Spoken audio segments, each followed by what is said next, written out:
दोस्तों आप सभी का बहुत बहुत स्वागत है हमारे चैनल में। इस वीडियो के अंदर अभी हम लोग लूसेंट सामान्य ज्ञान इससे रिलेटेड जो है इम्पोर्टेंट 40+ क्वेश्चन इस वीडियो में देखने वाले हैं, जो कि आपके आने वाले एग्जाम्स के लिए काफ़ी इम्पोर्टेंट है। तो आप इस वीडियो को बहुत ध्यान से लास्ट तक देखिए। चैनल पर नया है तो चैनल को सब्सक्राइब करके बेल आइकन प्रेस करें। तो चलिए शुरू करते हैं। देखिए यहाँ पर हमारा पहला क्वेश्चन दिया गया है, भारत में सबसे अधिक साक्षर संघ राज्य क्षेत्र है। भारत में सबसे अधिक साक्षर संघ राज्य क्षेत्र कौन सा है? तो देखिए करेक्ट आंसर बी हो जाएगा, लक्षद्वीप जो है ये भारत में सबसे अधिक साक्षर संघ राज्य क्षेत्र है। इसके अलावा लक्षद्वीप की बात करें तो लक्षद्वीप जनसंख्या की दृष्टि से सबसे छोटा केंद्र शासित प्रदेश है। याद रखना है, जनसंख्या की दृष्टि से ये सबसे छोटा केंद्र शासित प्रदेश है। और सबसे अधिक जनसंख्या वाला केंद्र शासित प्रदेश पूछा जाए तो नई दिल्ली हो जाएगा। सबसे अधिक लिंगानुपात वाला केंद्र शासित प्रदेश कौन सा होगा? पांडिचेरी। आपको याद रखनी है। अगला क्वेश्चन देखते हैं। क्वेश्चन नंबर 2 है, रक्त में प्रतिस्कंदक पदार्थ कौन सा है? तो देखिए रक्त में प्रतिस्कंदक जो पदार्थ है वो है हिपेरिन। ठीक है, ऑप्शन बी यहाँ पर करेक्ट हो जाएगा। इसके अलावा फाइब्रिनोजन की बात करें तो ये एक प्रोटीन है। जब प्लाज्मा में कोई फाइब्रिनोजन नामक प्रोटीन निकाल लिया जाता है तो शेष प्लाज्मा को क्या कहा जाता है? सीरम कहा जाता है। ठीक है, जब प्लाज्मा में से फाइब्रिनोजन नामक प्रोटीन निकाल लिया जाता है तो शेष प्लाज्मा क्या कहलाता है? सीरम। रक्त एक तरल संयोजी ऊतक है। रुधिर प्लाज्मा के प्रोथ्रोम्बिन तथा फाइब्रिनोजन का निर्माण यकृत में विटामिन के की सहायता से होता है। विटामिन के की बात करें तो ये रक्त के थक्का बनने में सहायता करता है। एक वयस्क मनुष्य में औसत 5 से 6 लीटर जो है रक्त होता है। तो आपको याद रखना है। अगला क्वेश्चन देखते हैं। क्वेश्चन नंबर 3 है, मीठे स्वाद की अनुभूति के जीवा पर स्वाद केंद्र स्थित होते हैं। तो ये कहाँ पर स्थित होते हैं? अग्रभाग पर। ठीक है, मीठे स्वाद की अनुभूति के जीवा पर स्वाद केंद्र कहाँ स्थित होते हैं? अग्रभाग पर स्थित होते हैं। ठीक है, इसके अलावा अगला क्वेश्चन देखते हैं। क्वेश्चन नंबर 4 है, जिम कॉर्बेट नेशनल पार्क मुख्य रूप से किस वन्य प्राणी के संरक्षण से संबंधित है? तो देखिए जिम कॉर्बेट जो राष्ट्रीय पार्क है तो ये बाघों के लिए प्रसिद्ध है। ठीक है, ऑप्शन डी यहाँ पर करेक्ट हो जाएगा। इसके अलावा जिम कॉर्बेट नेशनल पार्क की बात करें कहाँ पर है? उत्तराखंड राज्य में स्थित है। उत्तर प्रदेश में दुधवा राष्ट्रीय उद्यान, चंद्रप्रभा अभ्यारण्य है। ठीक है, उत्तर प्रदेश में ये दोनों हैं। पंजाब में अबोहर अभ्यारण्य है। कर्नाटक में बांदीपुर राष्ट्रीय उद्यान, नागरहोल राष्ट्रीय उद्यान ये कहाँ पर है? कर्नाटक में है। हिमाचल प्रदेश में बात करें तो रोहिला राष्ट्रीय उद्यान हिमाचल प्रदेश में। पश्चिम बंगाल में सुंदरबन राष्ट्रीय उद्यान है। जम्मू कश्मीर में किश्तवाड़ राष्ट्रीय उद्यान और दाचीग्राम राष्ट्रीय उद्यान ये जम्मू कश्मीर में है। याद रखनी है आपको। अगला क्वेश्चन देखते हैं। क्वेश्चन नंबर 5 है, विश्व बैंक का एक अन्य नाम है। तो देखिए विश्व बैंक का एक अन्य नाम है अंतर्राष्ट्रीय पुनर्वास तथा विकास बैंक। ठीक है, अंतर्राष्ट्रीय पुनर्वास तथा विकास बैंक जो इसका एक अन्य नाम है।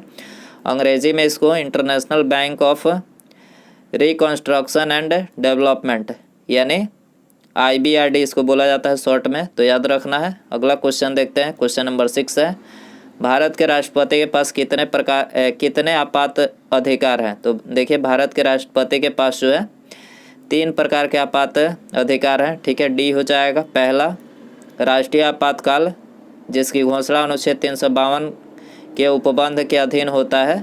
दूसरा बात करें तो राज्य में राष्ट्रपति शासन की घोषणा ये अनुच्छेद 356 के अधीन होता है। और तीसरा जो है वित्तीय आपातकाल की शक्ति। ठीक है, राष्ट्रपति को अनुच्छेद 360 के अधीन प्राप्त है।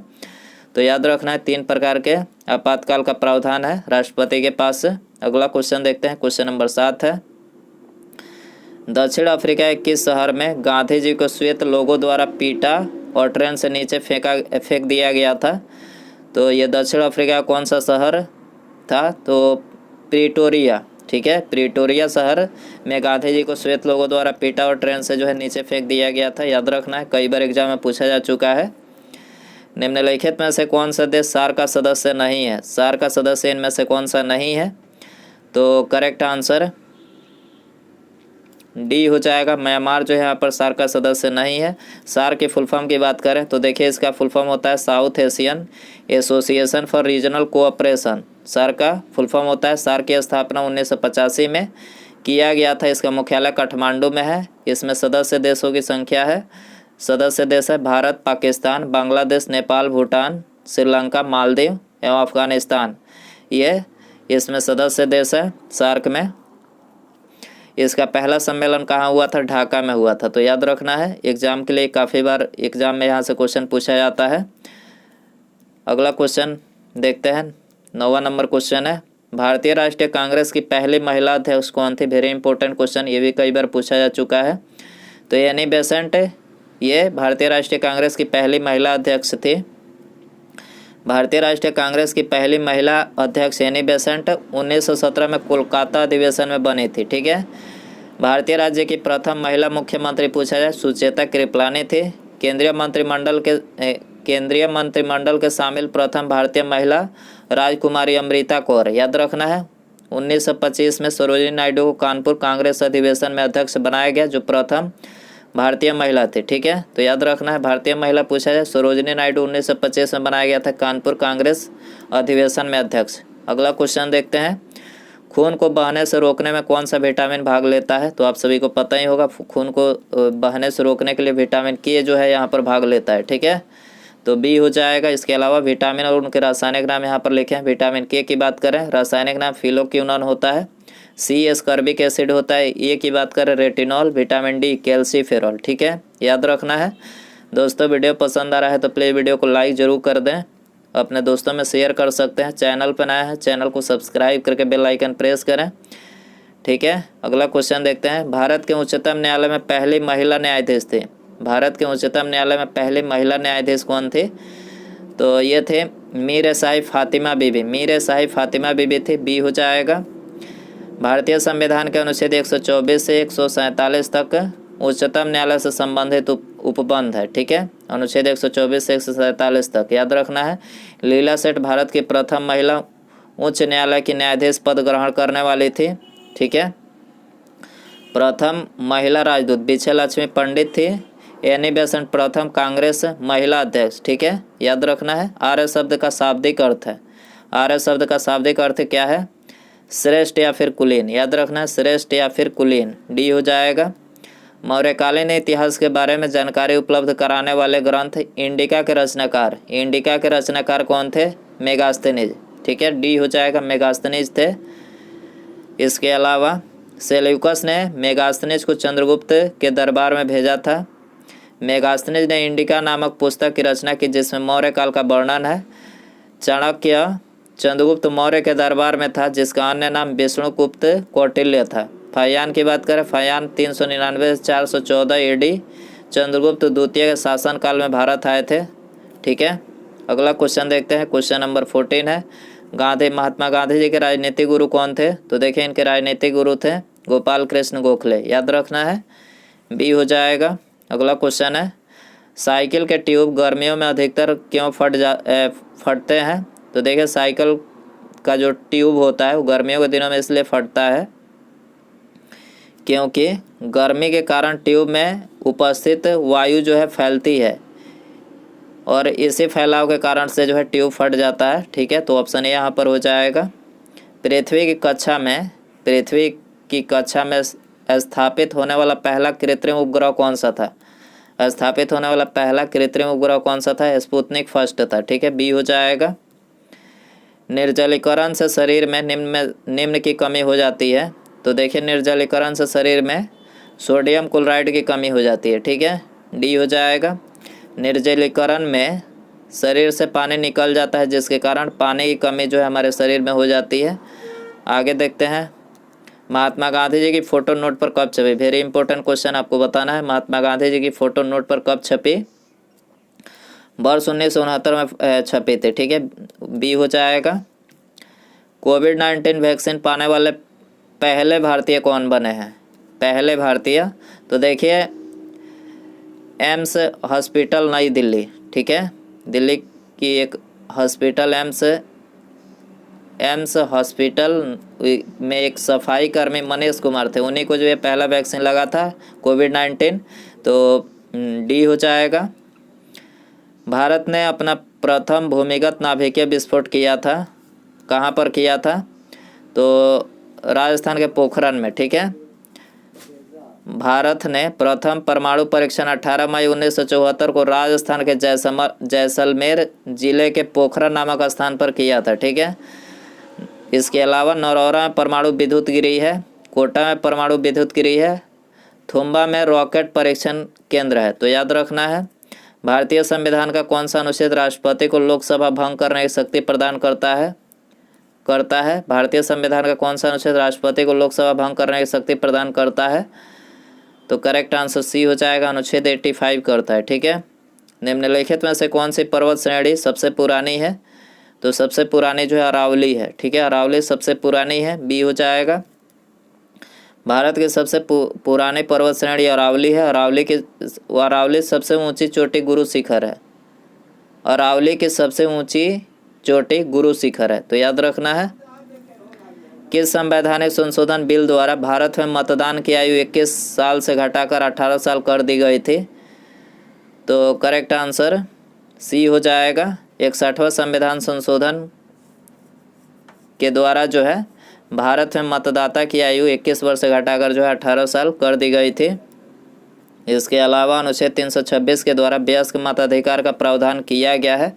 61वें संविधान संशोधन 1989 में किया गया था, 63वां 1990 में किया गया था। याद रखना है। निम्नलिखित में से कौन से देश मैकमोहन रेखा के दोनों ओर स्थित है? कौन सा देश मैकमोहन रेखा के दोनों ओर स्थित है? तो बी हो जाएगा। भारत और चीन ये दोनों ओर स्थित है। निम्नलिखित में से कौन सा भारतीय नागरिक का मूलभूत अधिकार नहीं है? भारतीय नागरिक का मूलभूत अधिकार इनमें से कौन सा नहीं है? तो करेक्ट आंसर ये हो जाएगा, जायदाद का अधिकार जो है ये मूलभूत अधिकार नहीं है। ठीक है। इसके अलावा भारतीय संविधान के मूल संविधान में 7 मौलिक अधिकार का उल्लेख किया गया था, लेकिन 44वें संविधान संशोधन के द्वारा 1978 ईस्वी में संपत्ति का जो अधिकार था उसे मूल अधिकार से निकालकर अब केवल कानूनी अधिकार मतलब इसको बनाया गया अनुच्छेद 300 क के अधीन। ठीक है। तो अभी वर्तमान में 6 मौलिक अधिकार है। मौलिक अधिकार भारतीय संविधान में अमेरिका से लिया गया है। मौलिक अधिकार भाग 3 में एवं अनुच्छेद 12 से 35 के बीच जो है भारतीय संविधान में वर्णन है। मौलिक अधिकार भाग 3 और अनुच्छेद 12 से 35 तक में इसका वर्णन किया गया है। सूर्य मुख्यतः किस पदार्थ का बना है? ये भी कई बार पूछा जा चुका है।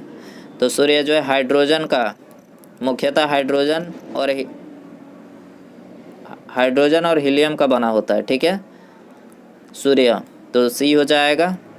सूर्य के भार के अनुपात में 70% हाइड्रोजन, 28% हीलियम, 1.5% कार्बन, नाइट्रोजन एवं नियान तथा 0.5% में लोहा एवं अन्य भारी तत्व होते हैं।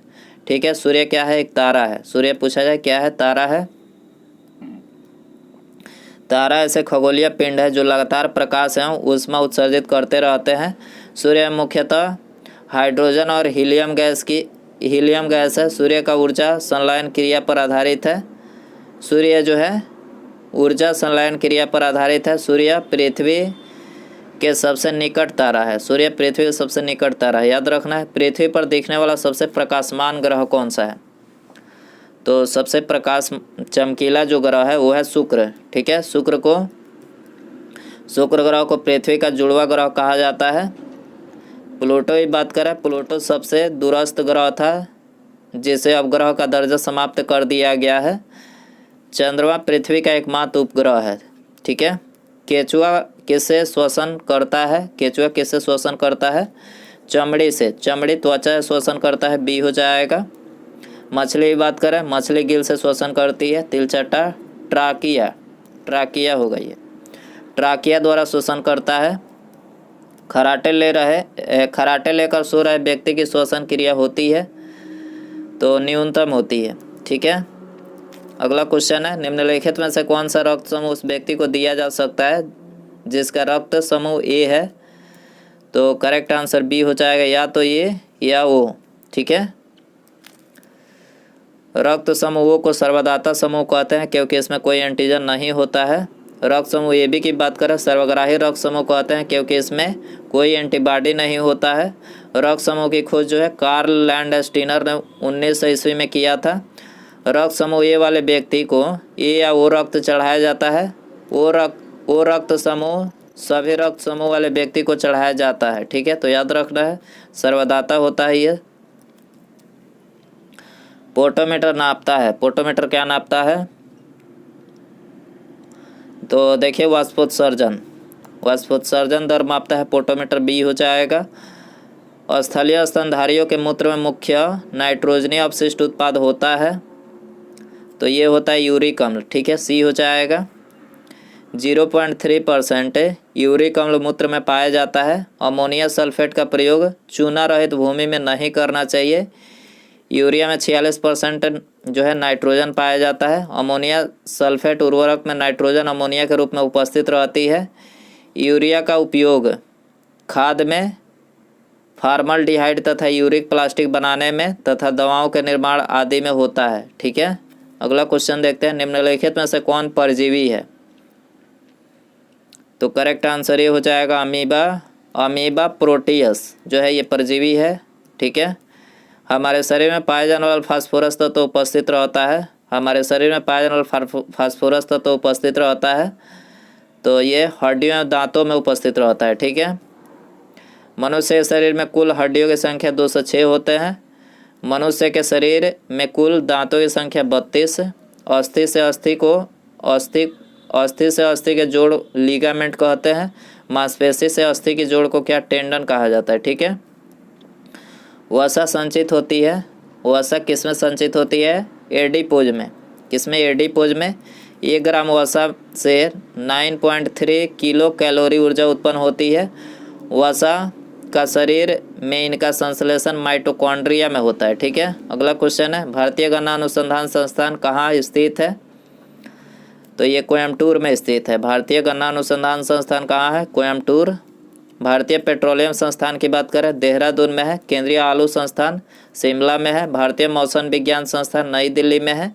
केंद्रीय वन अनुसंधान संस्थान देहरादून में है।